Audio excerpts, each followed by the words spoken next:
The SP202M is a workshop press with a force of 20 tons. The cylinder and the pump are integrated in the housing. The work table can be turned over when needed. The press has an adjustment range of 75 centimeters. There is a practical storage compartment at the bottom of the press.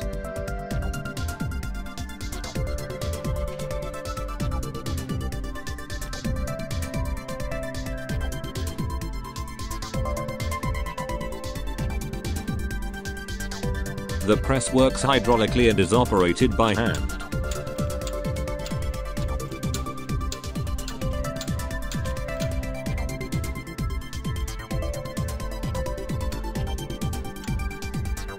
The piston is raised back up by turning the release valve.